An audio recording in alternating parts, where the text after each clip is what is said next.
साथियों सलाम, नमस्ते, सत श्री अकाल और जय भीम जोहार।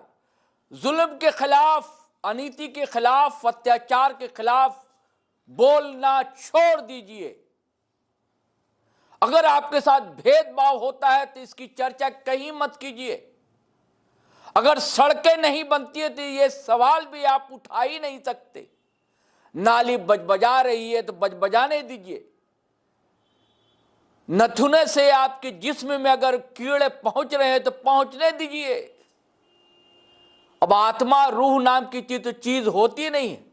संवेदनाएं कब का धर्म और जाति का लिबादा ओढ़ चुकी है दोस्तों, ये आपको पता है। चीखिए मत, बोलिए मत, ये सब मना है। जावेद अख्तर दोस्तों बहुत ही चर्चा में है, आपको पता है ना। तो उन्हीं का शेर है, शहर के हाकिम का ये फरमान है, शहर के हाकिम का ये फरमान है, कैद में कहलाएंगे आजाद सब। जी साथियों, मैं इतने गुस्से में क्यों हूं दोस्तों? इसलिए कि एक आदिवासी बेटी, एक आदिवासी लड़की, महज 20 साल की बच्ची ने नाक में दम कर दिया सरकार की, और सिर्फ इसलिए कि वो सवाल उठा रही थी, इसलिए कि वो विधायक वहां काम नहीं कर रहा है, इसलिए कि दिव्यांग परिवार था, उसकी जमीन छीनी जा रही थी, इसलिए वो सवाल उठा रही थी। वो सवाल उठा रही थी कि सड़कें उबड़ खाबड़ क्यों है। पुलिस कहती है कि वो लड़की, जिसका नाम आकांक्षा टोप्पो है, पुलिस का कहना है कि वो लड़की पत्रकार की तरह व्यवहार कर रही है। गजब हो गया, ये कोई आरोप है क्या? अगर जब पत्रकार ही चरण वंदना करने लगे तो आप क्या करेंगे? सोशल मीडिया ने एक माध्यम दिया है, जनता आवाज उठाती है अनीति, अत्याचार, जुल्म, अन्याय के लिए। तैसे ही लड़की थी आकांक्षा टोप्पो, और यह भी आदिवासी बहुल राज्य से ही आती है, झारखंड से लगा हुआ राज्य है, छत्तीसगढ़, वहां की लड़की, और छत्तीसगढ़ के सरगुजा की बेटी। वही सरगुजा जहां बड़े बड़े धन्ना सेठ जंगल कटवा रहे हैं आजकल, और आदिवासी को बेदखल किया जा रहा है उनके ही घर और जमीन से दोस्तों। तो ये लड़की बोलती है, चीखती है, गरजती है, तो लोगों की सांसें जो हैं उखड़ने लगती है, सिस्टम चरमराने लगता है, सत्ता के पाए हिलने लगते हैं, तो डर जाती है मंत्री और डर जाते हैं विधायक। एक वीडियो को लेकर पुलिस ने गिरफ्तार कर लिया था उसे, हालांकि मुचलके पर छूट गई हैं। उसके बाद जो कहा है उसे भी मैं सुनवाऊंगा दोस्तों, लेकिन जिस वीडियो को लेकर उन पर केस दर्ज हुआ, मैं चाहता हूं पहले आकांक्षा टोप्पो का वो वीडियो आप सुनिए। ना ही राम कुमार टोप्पो को लोगों का दर्द दिखाई देता है, ना ही लक्ष्मी राजवाड़े को लोगों का तकलीफ दिखाई देता है। इन दोनों भाई बहनों को वही आंगनबाड़ी खोलना है जहां पिछले 70 सालों से एक दिव्यांग का परिवार धरती से जुड़ा हुआ है, मिट्टी से जुड़ा हुआ है। ऐसे में वो लोग इच्छा मृत्यु मांग रहे हैं तो क्या गलत कर रहे हैं? दोस्तों, ये जो आप फोटो देख रहे हैं, इसमें एक औरत बोल रही है कि गूंगे अंधे बहरों का जमीन छीन रही है लक्ष्मी राजवाड़े। राम कुमार टोप्पो के क्षेत्र का मामला है ये, जहां एक परिवार 12 लोगों का रहता है पिछले 70 सालों से, जिसमें 4 लोग तो दिव्यांग हैं। लेकिन इससे महिला एवं बाल विकास मंत्री लक्ष्मी राजवाड़े को क्या लेना देना? लक्ष्मी राजवाड़े वही औरत है जो कुछ दिन पहले अपने ड्राइवर को दिल्ली में छोड़ करके आ गई थी, उसके साथ दारू पी के बदतमीजी किया बोल के। लेकिन जब मैं इसमें वीडियो बनाई तो इनका पूरा PR टीम लग गया कि कमेंट सेक्शन में किस तरह से पॉजिटिव दिखा जाए कि नहीं, ये महिला सुरक्षा का मामला है, ये है, वो है, फलाना है, ढमकाना है, सब है। लेकिन अब इनको औरतों का आंसू दिखाई नहीं दे रहा है। राम कुमार टोप्पो का तो दिल जो है पत्थर का है, उसको लोगों का दर्द तो समझ में आता नहीं है। लेकिन क्या महिला एवं बाल विकास मंत्री का भी दिमाग घुटने में चला गया है क्या? लोगों के लिए उसके दिल में दया और करुणा खत्म हो चुका है क्या? मर चुका है क्या? मैं उस वीडियो में भी बोली थी औरत घमंडी है, और आज भी बोलती हूँ कि ये औरत घमंडी है। जिसके एरिया में आज तक बिजली नहीं पहुंचा है, एक ऐसा ITI है जो पिछले 2 साल से उसका लैब पूरा नहीं है, पर्याप्त टीचर नहीं है, बच्चे कितने दिन से आवेदन दे के इसको थक चुके हैं, कोई सुनवाई नहीं हो रहा है। और बोली थी मैं नशा बंद करवाऊंगी, उल्टा 2-4 ठेका और बढ़ा दिए लोग। छत्तीसगढ़ का ड्राइवर दारू नहीं पिएगा तो क्या नारियल पानी पिएगा? जी साथियों, इसी वीडियो के कारण उन पर केस दर्ज हो गया, और एक नहीं कई केस दर्ज हो गए। उसके बाद तो उबल गया सरगुजा। लोग तख्ती लेकर सड़कों पर आने लगे कि हमारी बेटी को बोलने दिया जाए, क्योंकि वो आवाज उठाती है अन्याय के खिलाफ, वो बोलती है जुल्म के खिलाफ, वो चीखती है इंसाफ के लिए, न्याय के लिए। वो चाहती है कि बिजली मिले, सड़कें अच्छी हो, आम नागरिकों को इंसाफ मिले, जो मौलिक अधिकार हैं संवैधानिक वो उन्हें हासिल हो सके। आज वो डरी हुई है बेटी आकांक्षा, उसे डर है, पता नहीं जैसा समय है उसके साथ क्या हो जाएगा। मैं चाहता हूं दोस्तों, ये वीडियो आकांक्षा टोप्पो ने खुद जारी किया है, ये अब आप सुनिए। और मैं आपको सच में बता रही हूँ कि अगर मैं मर गई ना तो इसके जो जिम्मेदार होंगे राम कुमार टोप्पो जो विधायक हैं, और लक्ष्मी राजवाड़े जो महिला एवं बाल विकास मंत्री हैं, वही ही होंगे। क्योंकि मेरे को ऐसा डर लग रहा है और मेरी ऐसी स्वतंत्रता है कि मैं अपना जो डर लग रहा है उसको मैं बता सकूं। लेकिन मेरे को, आपको मैं सच बता दूं, मेरे को सच में अंदर से डर लग रहा है। दोस्तों, कल से आप एक वीडियो देख रहे होंगे मेरा गिरफ्तारी को लेकर के, और ये बात सच है। कल मेरे को वहाँ पे लिया गया था और क्या किस तरह से कुछ हुआ मैं शुरू से आपको बताती हूँ। मैं अभी बहुत टाइम के बाद अपने घर गई थी क्रिसमस मनाने के लिए, और त्यौहार बहुत अच्छे से मनाई। और मेरे को परसों लगभग मेरे को वैसे भनक लग गया था कि मेरे खिलाफ़ कुछ कार्यवाही होने वाला है। तो मैं कल मतलब ऐसे ही उठी और बिना नहाए धोए, मतलब ऐसे ही मैं अंबिकापुर आने के लिए मैं निकल गई थी। और मेरे घर से अच्छे से विदाई होकर के मेरे पापा मेरे लिए प्रेयर किए। हालांकि मैं घर वालों को कुछ भी नहीं बताई और मैं वहाँ से निकल पड़ी। और मैं लगभग बगीचा पहुँची ही थी और वहाँ से गुजरने ही वाली थी, तो मेरे को फ़ोन आया कि सीतापुर थाना क्षेत्र में आपके खिलाफ़ कुछ प्रकरण है, तो हम बगीचा थाना आए हुए हैं, आपसे बात करना चाहते हैं, कुछ आपका बयान लेना चाहते हैं, और दूसरी पार्टी भी आई हुई है, आप आइए यहाँ से आपको मतलब समझौता करा देंगे, इस टाइप का कुछ बोल रहे थे। तो मैं तुरंत अपने वकील से बात की, तो वो बोले कि, वो तो नहीं बोले, मैं उनको खुद बोली कि ऐसा ऐसा मेरे को ठीक नहीं लग रहा है, तो मैं मतलब कल सीतापुर जा करके मैं खुद मिल लूँगी, मैं मेरे को ठीक नहीं लग रहा है। तो वकील भी बोले कि ठीक है, आप वैसे ही बोलिए कि मैं सीतापुर थाना क्षेत्र में आकर के मिलूँगी करके। तो फिर मैं दोबारा से मैं फ़ोन लगाई और मैं यही बोली कि बगीचा में मैं नहीं आऊँगी, मैं उस आसपास नहीं हूँ करके, मेरे को तक लेट हो जाएगा बगीचा पहुँचने में। तो फिर वो बोले कि ठीक है, लेकिन वो मतलब दोबारा मेरे को इस बात को ऐसे बोलने लगे कि अगर आप आसपास हैं तो आप आ जाइए करके। तो फिर मेरे को बाद में ऐसा पता चला कि मेरा फ़ोन ट्रेस हो रहा था, इस वजह से वो लोग को एग्जैक्ट लोकेशन पता था कि मैं कल कहाँ थी।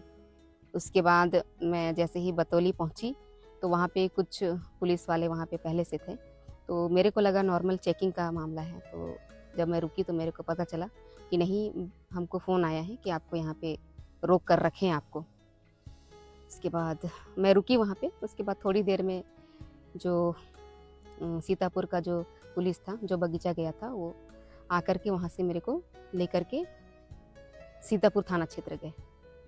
हालांकि वहाँ जो मेरे को बतौली में भी जो पुलिस लेकर के गए, जो महिला पुलिस थी, मेरे से मतलब कोई बदसलूकी तो छोड़िए, मतलब हाथ छोड़ना तो दूर की बात, वो मेरे से ऊंचा आवाज़ में भी बात नहीं किए और अच्छे से मेरे को वहाँ बैठा के ले गए। और फिर हम सीतापुर थाना क्षेत्र पहुँचे। हालांकि उस दौरान मेरे को डर थोड़ा सा लग रहा था, क्योंकि ये सब एकदम अचानक हो रहा था जिसके लिए मैं बिल्कुल तैयार नहीं थी। फिर मेरे को वहाँ थाना में ले गए। उसके बाद वहाँ जो भी मेरा बयान वगैरह हुआ, मेरे को ऐसा लग तो रहा था ऐसा होने वाला है, और वो लोग भी काफ़ी प्रेशर में लग रहे थे। प्रेशर में इसलिए बोल रही हूँ क्योंकि ये आपको भी बहुत अच्छी तरीके से पता है कि ये सारा प्रेशराइज करवा के किया जा रहा है पुलिस द्वारा। जबकि दोस्तों मतलब महिलाओं के साथ आए दिन इतना अत्याचार का मामला सामने आता है, और कई बार तो महिलाएं मतलब बच्चा ले तक के मतलब थाने का चक्कर काटते रह जाते हैं, लेकिन उनका कोई सुनवाई नहीं होता है महीनों भर तक। और कई बार तो उनका FIR तक नहीं लिखा जाता है। लेकिन मतलब मेरे को ये लोग अपना पूरा टेक्निकल टीम लगा दिए मेरे पीछे, और मतलब मेरे को एकदम मुजरिम की तरह मतलब पकड़ा गया रास्ते से उठा के। हालांकि मैं कहाँ भागती, मैं इस मिट्टी को छोड़ के कहाँ भागती, आप खुद बताइए। लेकिन फिर भी मेरे को एक चोर उचक्के की तरह पकड़ा गया।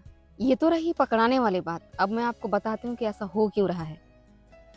इनका एक ही उद्देश्य है कि किसी तरह मेरे ऊपर बहुत सारा ये लोग बार बार तुरंत FIR करवा दें, ताकि वो लोग को बोलते बने कि ये तो मतलब एकदम क्रिमिनल माइंड की लड़की है, इसको रिमांड में लेते हैं लंबे टाइम के लिए, ताकि वो मतलब लंबे समय तक मेरे को जेल में डाल सके। क्योंकि इनका कहना है कि मैं मर्यादित भाषा का प्रयोग नहीं कर रही।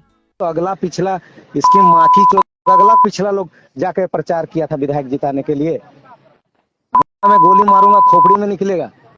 क्या ये मर्यादित भाषा है? और दूसरा ये लोग बोल रहे हैं कि आप एक महिला होकर के एक महिला को नाम लेकर के टिप्पणी किए। आपको क्या लगता है मेरे को कोई मेरे नाम लेकर के टिप्पणी नहीं करता है क्या? आप ये सुनिए। भाई पहले जंगली कुतिया का वीडियो देखो। आज तक इनके क्षेत्र में बिजली नहीं है साला। जंगली कुतिया, तेरे को ये पता होना चाहिए कि जो बिजली विभाग है वो प्राइवेट हो चुका है, और लक्ष्मी राजवाड़े नेता है, वो तेरे बाप का नौकर नहीं है जो गांव गांव में बिजली लगवाए। मैं तो कुछ नहीं बोलती, मैं तो किसी के नाम से FIR नहीं करवा रही, क्योंकि भाई मेरे को पता है सबको बोलने का आजादी है, कोई भी मेरे को कुछ भी बोल सकता है। कोई मुझको जंगली कुतिया सुअर जो जी में आया बोल सकता है, क्योंकि उसको बुरा लग रहा है। और यही भाषा का प्रयोग मैं कर दूं तो मेरे ऊपर FIR हो जाएगा। रूल सबके लिए बराबर होना चाहिए। आज सोशल मीडिया में लगभग 20% क्रिएटर अश्लील वीडियो बना रहा है, माँ बहन का गाली दे रहा है, बिकनी पहन पहन के लड़कियां वीडियो बना रही हैं, और आधा युवा पीढ़ी मास्टरबेशन करने को मजबूर हो जा रहा है। बलात्कार जैसे केस आ रहे हैं आए दिन। अरे भाई आप पूरा सोशल मीडिया से सबको हटाइए ना, साफ करिए इस पूरे गंदगी को। मैं क्यों सपोर्ट नहीं करूंगी? अपने देश के लिए मैं इतना सपोर्ट नहीं कर सकती हूँ क्या? सपोर्ट क्या, मैं अपना अकाउंट ही डिलीट कर दूंगी। आप सत्ता में बैठे हैं, इसका मतलब किसी एक को टारगेट करके अपना भड़ास निकालेंगे क्या? आपसे एक 3 फुट की लड़की संभाली नहीं जा रही है, इतना आपके आंख में चुभ रही है। मैं अपना वीडियो डिलीट नहीं करूंगी। जिस भी कोर्ट में जाना पड़े, चाहे वो सुप्रीम कोर्ट हो या फिर हाई कोर्ट, मैं सब जगह चले जाऊंगी। मैं केवल बलि का बकरा क्यों बनूंगी? अगर आपको सोशल मीडिया से कुछ चीज साफ करना है तो सारा जितना भी गंदगी, जितना भसड़ मचा है, सबको साफ करिए ना। मैं एक ही बात बोलना चाहूंगी, मैं धर्म को लेकर लोगों के बीच में लड़ाई कभी भी नहीं लड़वाई। मैं जय श्री राम का नारा भी लगाई हूँ, आदिवासियों के साथ भी खड़ी हूँ, ईसाइयों के लिए भी खड़ी हूँ, और मुस्लिमों के लिए भी खड़ी हुई। अभी क्रिसमस में बहुत उठापटक हुआ है, लेकिन मैं तो कभी नफरत नहीं फैलाई। भाई अगर धर्मांतरण हो रहा है, उससे हिंदुओं को बुरा लग रहा है, उनकी भावनाओं को ठेस पहुंच रहा है, तो वो अपना धर्म को बचाने के लिए मतलब क्यों हुड़दंग नहीं बचाएंगे? अपने धर्म को कौन नहीं बचाना चाहता है? देखिए मैं सभी धर्मों का सम्मान करती हूँ। उल्टा मैं तो अपने बयान में ये बोली थी कि इन सब के लिए सरकार ही निकम्मी है, वही नहीं चाहती है कि हम इन सब से बाहर निकले। एक रात में नोटबंदी के लिए नियम बन सकता है, एक रात में लॉकडाउन लग सकता है, तो क्या एक रात में धर्मांतरण को रोकने जैसे कठोर कानून नहीं बन सकते? एक रात में गौ हत्या को रोकने जैसे कठिन कानून नहीं बन सकते? बिल्कुल बन सकते हैं, लेकिन सरकार का नियत ही नहीं है। ये सब खत्म हो गया तो फिर वो राजनीति किसमें करेंगे? आज मेरा देश इतना पिछड़ता जा रहा है। हर कामयाब देश के साथ ही कंपटीशन करना चाहता है, लेकिन हिंदुस्तान के साथ कोई कंपटीशन नहीं करना चाहता है, क्योंकि उनको अच्छी तरह से पता है कि ये लोग आपस में ही लड़ मरेंगे। मैं उतनी भी मूर्ख नहीं हूँ मंत्री जी, जितना कि आप मेरे को समझते हैं। ये जो मेरा बड़ा सा माथा देख रहे हैं, ये ऐसे ही बाल नहीं झड़ा है, पढ़ाई लिखाई करके झड़ा हुआ है। कोई ओपन स्कूल में 12वीं निकालने के लिए नहीं झड़ा है। और इन्हीं सब से परेशान होकर के मैं सिस्टम की कमियों को दिखा करके उसको सुधारना चाह रही हूँ, तो आप मेरे को ही फंसाएंगे। और आप ये जो मेरे को लहजा सुधारने के लिए बोल रहे हैं ना, मैं तड़प के मर जाऊंगी ना, तब भी आप लोगों के लिए मेरा टोन चेंज नहीं होगा, क्योंकि इसके पीछे रीज़न है। मैं हर मामले में एकदम आंख बंद करके नहीं कूद जाती हूँ। जब एकदम ही अति हो जाता है या फिर कोई उस मामले को नहीं उठाता है, तभी मैं उस मामले को छेड़ती हूँ। रोड वाले मामले में भी आपको याद होगा, वहाँ पे मतलब रोड बहुत एकदम बदतर हालत था, उसका रिपेयर तक नहीं करवाए, मतलब गिट्टी तक नहीं गिरवाए। वहाँ पे आए दिन लोग बाग गिर रहे थे, सब वीडियो बना बना के थक गए थे। उसके बाद मैं लास्ट में वीडियो बनाई, वो भी मेरे साथ हुआ, इसलिए मैं ज़्यादा करी आई। और अभी जो ये आंगनबाड़ी वाला मामला हुआ है, जहां आप मेरे खिलाफ एफआईआर के ऊपर एफआईआर करवा रहे हैं, ये परिवार पिछले कई महीनों से इधर उधर भटक रहा है। चाहे वो पुलिस स्टेशन हो गया, आईजी, डीआईजी, कलेक्टर, सबके पास ज्ञापन सौंप करके ये थक गया। और अभी लास्ट में जब राष्ट्रपति तक को इच्छा मृत्यु के लिए ज्ञापन सौंपा, तब जाकर के मैं वीडियो बनाई हूँ और गरियाई हूँ। आप कहाँ सो रहे थे? आपके पास तो बहुत लंबा समय था। अभी तुम लोग बड़ा फड़फड़ा रहे हो। करो, जो करना है करो। इस मामले में जो भी शामिल है ना, चाहे वो सचिव हो, सरपंच हो, नेता हो, मंत्री हो, विधायक, जो भी हो, मैं सबको लपेटे में लूंगी, किसी को नहीं छोड़ूंगी। और आपको पता है दोस्तों, मैं इस बार जब घर से निकली हूँ ना, तो मतलब मैं सारा मोह माया छोड़ के निकली हूँ और सबका मतलब चेहरा चूम करके निकली हूँ, क्योंकि मेरे को अब अंदर से ऐसा लग रहा है ना कि मैं अब शायद दोबारा घर नहीं जा पाऊंगी। और मैं आपको सच में बता रही हूँ कि अगर मैं मर गई ना, तो इसके जो जिम्मेदार होंगे राम कुमार टोप्पो जो विधायक, और लक्ष्मी राजवाड़े जो महिला एवं बाल विकास मंत्री हैं, वही ही होंगे। क्योंकि मेरे को ऐसा डर लग रहा है और मेरे ऐसे स्वतंत्रता है कि मैं अपना जो डर लग रहा है उसको मैं बता सकूं। हाँ, ऐसा हो सकता है कि इन दोनों को फंसाने में कोई तीसरा पार्टी आके मेरे को टपका दे, लेकिन मेरे को, आपको मैं सच बता दूं, मेरे को सच में अंदर से डर लग रहा है। और कहीं भी मेरा किसी भी गंदे तरीके से अगर मृत्यु होता है, चाहे वो खतरनाक एक्सीडेंट हो, जैसा भी हो, जिम्मेदार इन्हीं लोग रहेंगे। और अगर माँ का दूध पिए हो ना, तो इस छोटी सी लड़की को आज़ाद छोड़कर देखना। ये जो जितना भी अन्याय का सल्तनत चला रहे हो ना, सबको ले डूबूंगी। और एक ही मामला को लेकर के तुम लोग सूरजपुर थाना में भी एफआईआर करवाए हो ना, इस बार पूरा आधा सरगुजा जाम हो जाएगा। और ये मेरे बोलने से नहीं होगा कि मैं बोलूं और हो जाएगा, क्योंकि पब्लिक को पता है क्या सच है। अभी मेरे को ये कंफर्म नहीं है, एक बार कंफर्म हो जाए फिर मैं डिसाइड करूंगी मेरे को क्या करना है। और आप लोग ये सब इसलिए कर पा रहे हो कि अभी तक मैं किसी पार्टी का हाथ नहीं थामी, क्योंकि मैं ये बिल्कुल नहीं चाहती कि कल को कोई मेरे को छत्तीसगढ़ क्रांति की चमची बोले, कांग्रेस की चमची बोले, बीजेपी की चमची बोले, या फिर आम आदमी की चमची बोले। क्योंकि मैं चाहती हूँ कि मैं सभी पार्टी के लोगों से बराबर प्यार कर सकूँ। समय आने पर मैं किसी भी पार्टी के साथ पक्षपात ना करूँ और एकदम अंधा नफरत ना करूँ। लेकिन आप लोगों में से ही कुछ लोग ऐसे हैं जो जबरदस्ती अहंकार में आकर के मेरे को ऐसे करने पे मजबूर कर रहे हैं। और मेरा लड़ाई कभी नहीं रुकेगा। मैं कल फिर से मैदान में उतरूंगी पूरी तैयारी के साथ, और मेरा जुबान कभी भी नहीं सुधरेगा जो गंदे लोग हैं उनके लिए। साथियों, आपने आकांक्षा टोप्पो को सुन लिया। उसकी आकांक्षा क्या है? यही ना, थोड़ी सी धूप, थोड़ी सी हवा, थोड़ी सी रोशनी, और आदिवासियों को भी जिंदगी मिले, उनके जल जंगल जमीन को बख्श दिया जाए। और क्या, यही तो चाहती है। पैसा कहता क्या है? चर्चा में बहुत है ना, झारखंड में भी नियमावली बन गई, लेकिन पड़ोसी राज्य छत्तीसगढ़ में क्या हाल हो रहा है पैसा रहने के बावजूद, आप देख रहे हैं। चलिए साथियों, आज्ञा दीजिए, इजाजत दीजिए। हाँ, एक बात कहूँगा, आपको लग रहा होगा ये वीडियो मैंने क्यों बनाया, क्योंकि आदिवासी बेटी का सवाल था और छत्तीसगढ़ झारखंड से अलग नहीं है दोस्तों। चलिए इजाज़त दीजिए, आज्ञा दीजिए, लेकिन आपसे गुजारिश है कि अगर आपने हमारा चैनल सब्सक्राइब नहीं किया तो कर लीजिए। और वीडियो हमेशा की तरह धड़ाधड़ फटाफट खटाखट शेयर कीजिए, लाइक कीजिए, कमेंट कीजिए। आज्ञा दीजिए, इजाज़त दीजिए। जय हिंद, जय भारत।